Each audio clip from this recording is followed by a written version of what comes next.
کے بعد حضرت ابوبکر صدیق رضی اللہ تعالیٰ عنہ کا زمانہ آیا، مختصر تھا اور وہ بڑے مدبر آدمی تھے، ان لوگوں کو سر اٹھانے کی جرت نہیں ہوئی۔ پھر اس کے بعد حضرت عمر رضی اللہ تعالیٰ عنہ کا زمانہ آیا تو حضرت عمر رضی اللہ تعالیٰ عنہ سخت آدمی تھے، یہ ڈر رہے تھے، موجود تھے لیکن ڈر رہے تھے۔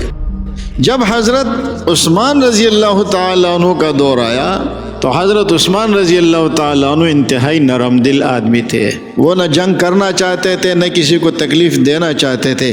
ان کی اس شرافت سے ان لوگوں نے غلط فائدہ اٹھایا تو حب علی کے نام پہ حضرت علی رضی اللہ تعالیٰ عنہ کا ساتھ دینا شروع کیا، اور اندر اندر سے ایسے فرقے بھی پیدا ہو گئے جو حضرت علی کو خدا کہنا شروع کر دیا، حضرت علی کو پتہ ہی نہیں ہے۔ نوبت یہاں تک پہنچی کہ حضرت عثمان رضی اللہ تعالیٰ عنہ کو انتہائی بے دردی کے ساتھ 40 دن تک پانی بند کیا گیا، انتہائی بے دردی کے ساتھ ان کو شہید کیا۔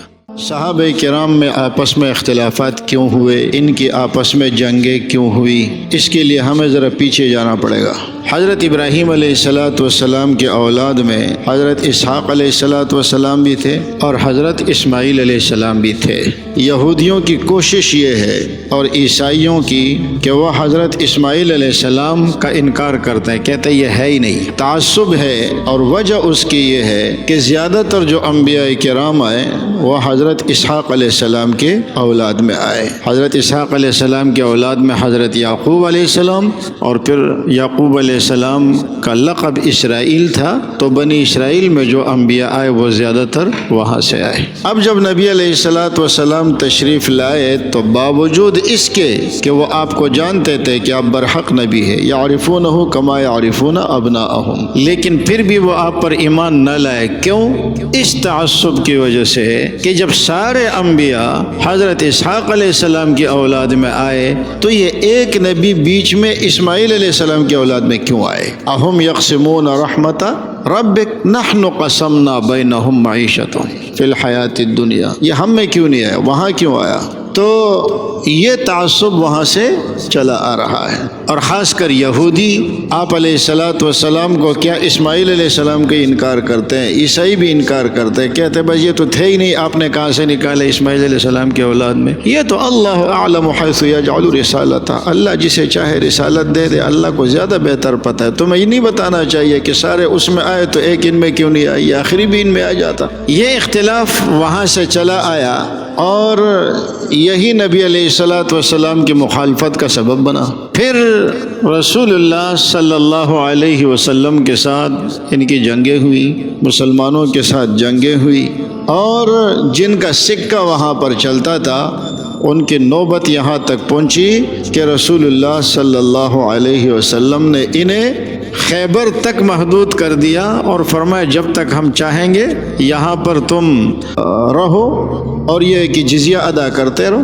اب ظاہر ہے کہ بعض چیزیں وہ ہوتی ہے جو انسان اپنی زبان پر لاتا ہے، لیکن یہ لوگ تو مغلوب تھے، زبان پہ کچھ لا نہیں سکتے تھے، تو دل کے اندر وہ آگ بھڑک رہی تھی۔ پھر حضرت عمر رضی اللہ تعالیٰ عنہ کا دور آیا تو انہوں نے کہا ان کو جزیرے عرب سے بھی نکال دو، خیبر سے بھی نکالو۔ انہوں نے کہا تمہارے نبی نے ہمیں چھوڑا ہے، فرمایا انہوں نے کہا تھا کہ ہم یہاں پر تمہیں چھوڑتے ہیں جب تک ہماری مرضی ہوگی۔ یہ قومی شرارتی ہے۔ ہٹلر نے ان کو مارا تو بعد میں کیا کہا، اگر میں چاہتا تو میں سارے یہودیوں کو ختم کر دیتا، ان میں سے ایک بھی نہ چھوڑتا، لیکن ان میں سے بعض کو اس لیے چھوڑ کر جا رہا ہوں تاکہ تمہیں پتہ چلے کہ میں نے ان کو کیوں مارا تھا۔ آج پتہ چل رہا ہے نہیں چل رہا ہے ہٹلر نے ان کو کیوں مارا تھا؟ یہ قوم ہی ایسی ہے۔ یہی وجہ تھی کہ رسول اللہ صلی اللہ علیہ وسلم کے حیات طیبہ میں یہ لوگ سر نہیں اٹھا سکتے تھے۔ رسول اللہ صلی اللہ علیہ وسلم کی وفات کے بعد صحابہ کرام وہاں بیٹھے ہوئے، باہر سے کسی نے حضرت عمر کو بلایا، حضرت عمر رضی اللہ تعالیٰ عنہ باہر گئے، کیا بات ہے؟ کہنے لگے ثقیفہ بنی ساعدہ میں انصار اکٹھے ہو چکے ہیں، ہنگامہ جاری ہے، خلیفہ کس کو بنایا جائے؟ آپ نے حضرت ابوبکر صدیق رضی اللہ تعالیٰ عنہ کو چھپکے سے بلایا۔ رسول اللہ صلی اللہ علیہ وسلم کی تجہیز اور تکفین کے بارے میں آپ نے حضرت علی کو وصیت کی تھی کہ یہ آپ نے ہمیں دینا ہے، تو اس معاملے سے تو یہ فارغ تھے۔ اور وہ وہاں سے ثقیفہ بنی ساعدہ گئے۔ یہاں پر ایک غلط فہمی یہ پھیلائی جاتی ہے کہ نبی علیہ الصلاۃ والسلام کے جسد اطہر کو چھوڑا اور ثقیفہ بنی ساعدہ چلے گئے، اور یہ انجینئر علی مرزا کا پسندیدہ موضوع ہے۔ حالانکہ بات یہ نہیں تھی، بات یہ تھی کہ وہاں لوگ اس معاملے میں آپس میں مشاورت کر رہے تھے اور ہنگامہ جاری تھا۔ یہاں 3 فریق تھے، ایک بنو ہاشم، ایک انصار اور دوسرا مہاجرین۔ تو اب میں آپ سے پوچھتا ہوں، مثال کے طور پر میں ایک ادنا سا آدمی ہوں اور سمجھو میں مر گیا، کب تک بچیں گے؟ پریشان نہ ہو، سمجھے مجھے موت آ گئی، اب میرے مقتدی میرے ارد گرد جمع ہیں۔ اتنے میں کسی نے کہا کہ مسجد میں لڑائی ہو رہی ہے کہ امام کس کو بنائے۔ بہت سارے ایسے ہوتے ہیں جو امام کے موت کے انتظار میں ہوتے ہیں، یہ کب مرے گا تاکہ اس کی جگہ ہم اپنا امام لے آئیں۔ اب آپ مجھے بتائیں، جو لوگ وہاں سنجیدہ افراد ہوں گے وہ وہاں رہیں گے یا مسجد میں آئیں گے؟ ان کو جب پتہ چلے گا کہ مسجد میں لڑائی جاری ہے تو وہ کیا کہیں گے؟ کوئی تیسری قوت فائدہ نہ اٹھا لے، جاؤ پہلے اس مسئلے کو حل کرو۔ تو جو سلجھے ہوئے اور کام کے لوگ ہوں گے وہ مسجد کی طرف دوڑ کر آئیں گے۔ تو حضرات شیخین جو یہاں آئے ہیں ان کو معلوم تھا کہ یہ منافقین اور یہودی اس موقع سے فائدہ اٹھائیں گے، اور وہاں وہ تشریف لائے اور بڑے احسن طریقے سے وہ معاملہ حل ہو گیا۔ اس میں حضرت شیخین پر اعتراض کی کون سی بات؟ پھر کہتے ہیں جی وہ رسول اللہ صلی اللہ علیہ وسلم کے تجہیز و تکفین میں شریک نہیں تھے۔ تو جیسے میں نے عرض کیا وہ اہل بیت کا کام تھا، اور آپ کی بعض روایت میں یہ کہ حضرت علی کو وصیت فرمائی تھی اور یہ معاملہ ایمرجنسی میں آ گیا۔ وہ نبی علیہ الصلاۃ والسلام کا جنازہ نہیں پڑھا، نعوذ باللہ من ذالک، حالانکہ سب سے پہلے آپ کا جنازہ فرشتوں نے پڑھا اور پھر اس کے بعد خلفائے راشدین تھے، پھر اس کے بعد گروہ در گروہ آتے رہے، تدفین کے وقت بھی شریک تھے۔ جب اس بات پہ اختلاف شروع ہوا کہ رسول اللہ صلی اللہ علیہ وسلم کا روزہ کہاں بنایا جائے تو فیصلہ کس نے کیا تھا؟ حضرت ابوبکر نے۔ فرمایا کہ نبی کی جہاں وفات ہوتی ہے اسی جگہ ان کا روزہ بنتا ہے، تو اگر نہیں تھے تو فون پہ بتایا۔ حضرت عمر رضی اللہ تعالی عنہ یہ جو اختلاف ہوا کہ شق بنائی جائے یا لحد بنائی جائے، جھگڑا کھڑا ہو گیا کہ آپ علیہ السلام کے لیے شق والی قبر بنائی جائے جیسے ہمارے پاکستان میں بنتی ہے، لحد بنائی جائے جیسے سعودیہ میں بنتی ہے۔ حضرت عمر رضی اللہ تعالیٰ عنہ نے فرمایا دونوں جو اس کے ماہر ہیں ان دونوں بندوں کے پاس بندے بھیج دو، جو پہلے آیا وہی بنا دو۔ تو فون پہ بتایا تھا۔ حضرت عثمان رضی اللہ تعالیٰ عنہ کے بارے میں آتے وہ دیوار سے ٹیک لگائے سکتے کی حالت میں تھے، کہاں؟ اسی جگہ۔ کہتے جی ان کو حکومت کی فکر پڑ گئی اور یہ وہاں چلے گئے اور انہوں نے پیچھے چھوڑا، وہ اس وقت کا تقاضا تھا۔ ان کو معلوم تھا کہ جو یہودی اور منافقین ہم میں گھسیں گے اور کہیں ایسا نہ ہو کہ وہ یہاں کوئی شرارت کھڑی کر دیں۔ اور ویسے بھی نظام بھی دنیا بھر کا یہی ہے کہ جب کسی ایسے بڑے کا انتقال ہوتا ہے تو اعلان اس وقت کیا جاتا ہے جب اس کا خلیفہ مقرر کیا جائے، ورنہ کسی ملک کو بغیر بادشاہ کے نہیں رکھا جاتا۔ تو بہرحال پھر اس کے بعد حضرت ابوبکر صدیق رضی اللہ تعالیٰ عنہ کا زمانہ آیا، مختصر تھا اور وہ بڑے مدبر آدمی تھے، ان لوگوں کو سر اٹھانے کی جرت نہیں ہوئی۔ پھر اس کے بعد حضرت عمر رضی اللہ تعالیٰ عنہ کا زمانہ آیا تو حضرت عمر رضی اللہ تعالیٰ عنہ سخت آدمی تھے، یہ ڈر رہے تھے، موجود تھے لیکن ڈر رہے تھے۔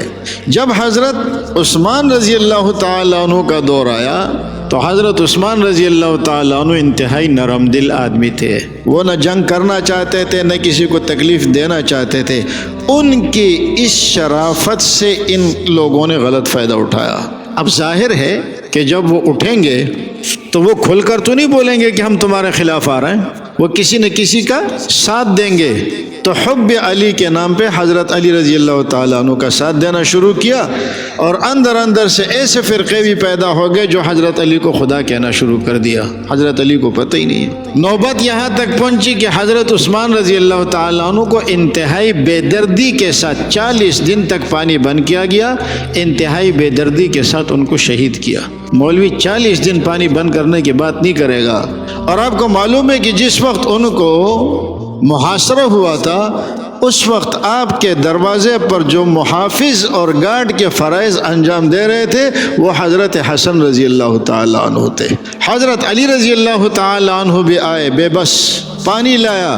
اگر یہ علی کے ہوتے تو پانی تو جانے دیتے نا، ان لوگوں نے جیسے آج کے زمانے میں ہم کہتے ہیں خفیہ ایجنسیاں، یہ وہ خفیہ ایجنسیاں ہیں جو اس وقت سے آج تک متحرک ہے۔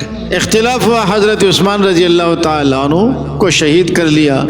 حضرت عثمان نے فرمایا کچھ بھی کر لو، میں نہ تلوار اٹھاتا ہوں نہ تلوار اٹھانے کی اجازت دیتا ہوں، ورنہ وہ تو بادشاہ تھے، ان کے لیے کیا، امیر المومنین تھے، حکم دے دیتے قلع قامہ ہو جاتا۔ لیکن رسول اللہ صلی اللہ علیہ وسلم نے جب حضرت عثمان کو جنت کی بشارت دی تھی تو ساتھ میں یہ بھی فرمایا تھا مع بلوى تصیبها، آپ کو جنت تو ملے گی لیکن آپ پر آزمائش بہت آئے گی۔ انہوں نے اس آزمائش کو برداشت کیا، لیکن نہ تلوار اٹھائی اور نہ فوج کو کہا کہ مجھے ان سے بچا لو۔ اب اس کے بعد مسئلہ یہ آیا، حضرت علی رضی اللہ تعالیٰ عنہ آئے۔ حضرت علی رضی اللہ تعالیٰ عنہ سے مطالبہ شروع ہوا کہ آپ قاتلان عثمان کو سزا دیں۔ حضرت علی رضی اللہ تعالیٰ عنہ نے فرمایا اس وقت حالات مناسب نہیں ہیں، جب حالات مناسب ہو جائیں گے، ابھی نئی نئی حکومت آئی ہے، ایسا نہ ہو کہ اور گڑبڑ کریں۔ لیکن حضرت معاویہ رضی اللہ تعالیٰ عنہ کا یہ مطالبہ جاری رہا اور یہاں تک کہ ان کے درمیان جنگیں ہوئی۔ یہ ہوتی ہے اجتہادی خطا۔